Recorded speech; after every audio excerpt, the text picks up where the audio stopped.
Hello students, इस video में हम करने वाले हैं activity 2.10 from chapter acid base and salt. तो एक्टिविटी में आपको दिया हुआ है take 10 ml water in a beaker. हमें बीकर में 10 ml वाटर आपने लिया, ठीक है। Add few drops of concentrated sulphuric acid to it and swirl the beaker slowly. धीरे धीरे हमें इसमें कंसनट्रेटेड सल्फ्यूरिक एसिड ऐड करना है।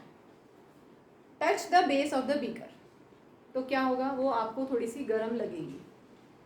Is there a change in temperature? Yes yes, there will be change in temperature, क्योंकि ये होता है एक्सोथर्मिक रिएक्शन। जब हम एसिड को वाटर में ऐड करते हैं तो हीट रिलीज होती है and this is exothermic reaction. Is this an exothermic और एंडोथर्मिक? तो एक्सोथर्मिक रिएक्शन होता है large amount of heat is released.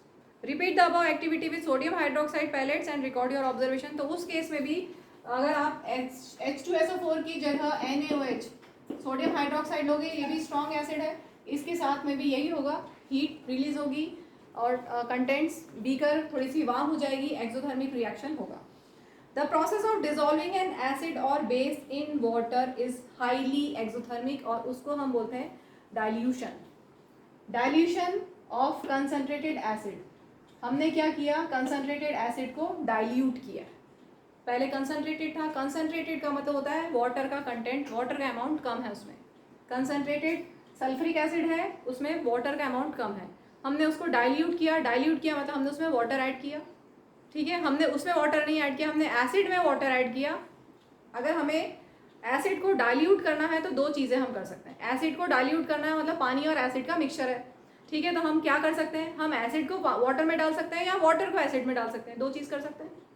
हमें डाइल्यूट करना है, ठीक है। एसिड हमारे पास है कंसनट्रेटेड एसिड और हमें उसको डाइल्यूट करना है, तो हम पानी में एसिड डालें या एसिड में पानी डालें, यही हमारा यहाँ पे समझने का है कि क्या होगा। तो अगर हम एसिड को पानी में डालेंगे, मतलब जो हमने यहाँ किया है, जब हम एसिड को पानी में डालेंगे तो हमने एसिड को पानी में डाला मतलब हमारे पास वाटर ज़्यादा है और ये कम है, ठीक है। ये हमारे पास सॉल्वेंट है और ये सॉल्यूट है। 9th में पढ़ा ना, सॉल्यूट जो कम क्वांटिटी में होता है, सॉल्वेंट जो ज़्यादा क्वांटिटी में होता है। सॉल्यूट को हम सॉल्वेंट में डालते हैं ताकि सॉल्यूशन बन जाता है, ठीक है। Solute which is present in smaller quantity, solvent which is present in larger quantity, and when you add solute to solvent you get solution. तो यहाँ पे हमें सॉल्यूशन मिलेगा जब हम कंसनट्रेटेड H2SO4 जो सॉल्यूट है उसको सॉल्वेंट में ऐड करेंगे तो हमें सॉल्यूशन मिलेगा। हमें डाइल्यूट सॉल्यूशन मिलेगा एसिड का, सल्फ्यूरिक एसिड का डाइल्यूट सॉल्यूशन मिलेगा। तो when you add acid to water slowly, heat is evolved gradually and it is absorbed by large amount of water। जो heat evolve, हमने बोला ना एक्सोथर्मिक रिएक्शन है, एक्सोथर्मिक रिएक्शन मतलब हीट इवॉल्व हो रही है और जो हीट इवॉल्व होगी वो क्या होगा, it is easily absorb by large amount of water. तो आपका जो बीकर है वो गर्म तो हो जाएगा लेकिन कोई नुकसान नहीं होगा आपको, ठीक है, क्लियर। तो हम एसिड को वाटर में डालते हैं स्लोली एंड स्लोली। उससे क्या होता है, जो लार्ज अमाउंट ऑफ वाटर, वो एक्सोथर्मिक रिएक्शन है, लार्ज अमाउंट ऑफ जो हीट रिलीज होगी वो जो वाटर है वो एब्जॉर्ब कर लेगा, क्योंकि वाटर की क्वांटिटी हमारे पास बहुत है, क्लियर। अब हम उल्टा लेते हैं, अगर हम वाटर में एसिड डालें, वाटर को एसिड में डालें, अब हम उल्टा, यहाँ पे देखो, अब अगर सपोज हमने यहाँ पर एसिड लिया, कंसनट्रेटेड एसिड, और अगर हम वाटर ऐड करें तो क्या होगा, वाटर, ये भी एक्सोथर्मिक रिएक्शन तो होना ही है, ठीक है, हाईली एक्सोथर्मिक रिएक्शन होना है। Large amount of heat is evolve at once. तो अगर हम वाटर को एसिड में डालते हैं तो एट वंस बहुत ज़्यादा amount of heat, large amount of heat release होगी और उससे क्या होगा, वाटर स्टीम बन जाएगा और वो एक्सप्लोजिव हो गया, आपके ऊपर बर्न्स आ सकते हैं, स्टीम एकदम से आपके ऊपर आ सकती है, ठीक है, स्प्लैश आ सकता है, गरम गरम स्टीम वाटर वेपर का स्प्लैश आपके चेहरे पे आ सकता है, फेस पे आ सकता है, ठीक है, जिससे सीवियर बर्न्स हो सकते हैं। तो large amount of heat is evolve at once large amount of heat evolve होगी। This heat changes some of the water to steam, कुछ वाटर स्टीम बन जाएगा, इतनी हीट रिलीज होगी कि वाटर स्टीम बन जाएगा, ठीक है, explosively which can splash the acid on our face और clothes and can cause acid burns, ठीक है। सो क्या हमें ऐड करना चाहिए, एसिड को वाटर में या वाटर को एसिड में? हमें ये करना चाहिए, एसिड को वाटर में हमें ऐड करना चाहिए, ठीक है। तो यही लिखा है मैंने, डाइल्यूशन ऑफ कंसनट्रेटेड एसिड। ये कंसनट्रेटेड एसिड का dilution should always be done by adding concentrated acid to water gradually with stirring धीरे हिलाते हुए आपको एडिशन करना है, and not by adding water to acid. ऐसा नहीं करना, क्योंकि ऐसा करने से large amount of heat will be release at once और उससे स्प्लैश आपके फेस पे आ सकता है। वाटर सडनली स्टीम में कन्वर्ट होगा और स्प्लैश आपके फेस पे आ सकता है, सीवियर बर्न्स हो सकता है। ठीक है, अब हम इसको एनसीईआरटी से देखते हैं, page number 24। The process of dissolving an acid और a base in water is highly exothermic. ये तो क्लियर हो गया, हाईली एक्सोथर्मिक रिएक्शन है। Care must be taken while mixing concentrated nitric acid और sulphuric acid with water. Sulphuric acid की जगह आप नाइट्रिक एसिड भी लें तो भी ऐसे ही ध्यान रखना है। The acid must always be added slowly to water with constant stirring. ठीक है, एसिड स्लोली हमें ऐड करना है विद कॉन्स्टेंट स्टिरिंग, हिलाते हुए आपको धीरे धीरे ऐड करना है। If water is added to concentrated acid, ये वाली चीज, अगर वाटर को हमने कंसंट्रेटेड एसिड में ऐड किया तो क्या होगा, the heat generated may cause the mixture to, क्योंकि large amount of heat evolve होगी एट वंस, तो हीट जनरेटेड क्या हो सकता है, the heat generated may cause the mixture to splash out, हो सकता है कि वो स्प्लैश आउट हो जाए एंड कॉज बर्न्स। साथ में और क्या हो सकता है, द ग्लास कंटेनर में also break due to excessive local heating. इतनी हीट प्रोड्यूस होगी कि ग्लास कंटेनर जो कांच का बना हुआ है वो भी ब्रेक हो सकता है।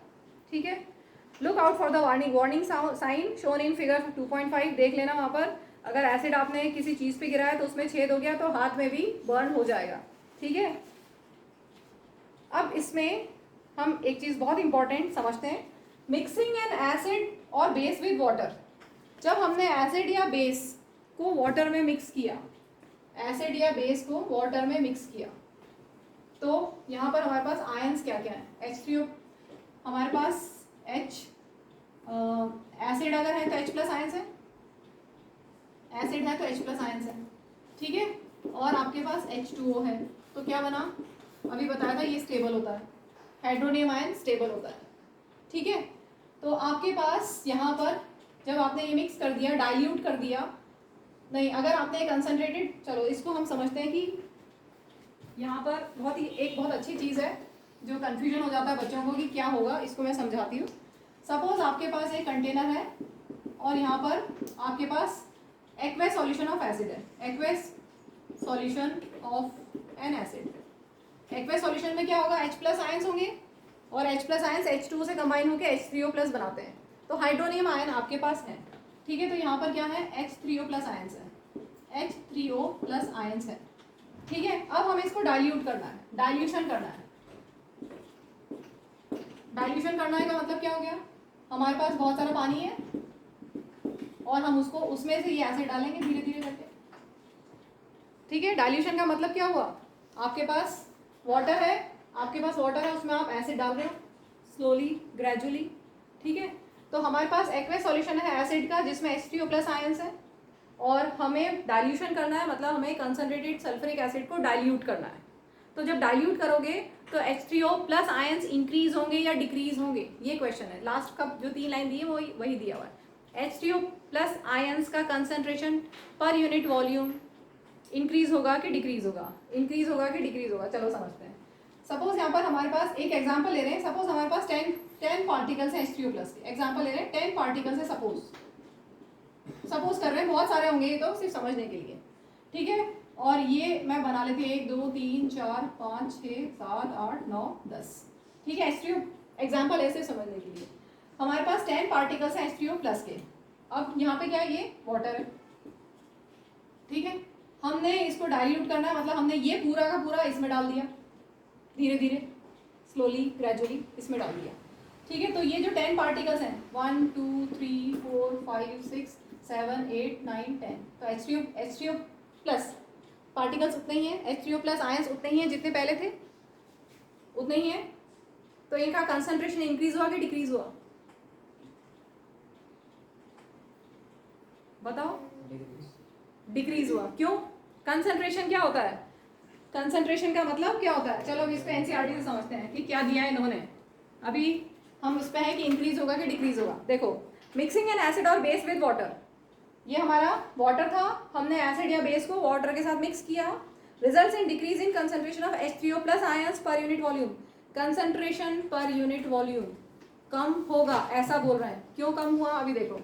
सपोज आप ये आपके पास 10 पार्टिकल्स में इतने वॉल्यूम पे हैं, तो अब इतने वॉल्यूम पे इतना ही वॉल्यूम ले लेते हैं। इतने वॉल्यूम पे कितने पार्टिकल्स दिख रहे हैं आपको, एक ही दिख रहा है। ठीक है, तो कंसंट्रेशन कम हो गया ना, पर यूनिट वॉल्यूम कम हो गया। वॉल्यूम, सॉल्यूशन का वॉल्यूम तो इंक्रीज हो गया क्योंकि वाटर हमने लार्ज क्वांटिटी में लिया है। तो समझ में आ रहा है ना? अगर हमने क्या किया, वाटर तो लार्ज क्वांटिटी में हमने लिया है, ठीक है, तो वॉल्यूम सॉल्यूशन का तो इंक्रीज हो गया, लेकिन H3O प्लस आयंस का कंसंट्रेशन तो कम हो गया पर यूनिट वॉल्यूम। उतना ही वॉल्यूम अगर हम यहाँ देखेंगे तो वो कम हो गया। तो कंक्लूजन क्या हो गया, H3O प्लस आयंस का कंसंट्रेशन कम हो जाता है डाइल्यूशन के प्रोसेस में। अगर एसिड या बेस को हम वाटर में ऐड करते हैं, मतलब हम डाइल्यूशन करते हैं, तो डाइल्यूशन प्रोसेस में H3O प्लस आयंस का कंसंट्रेशन डिक्रीज हो जाता है। क्लियर हो गया? यही है, such a process is called dilution and the acid और the base is said to be diluted.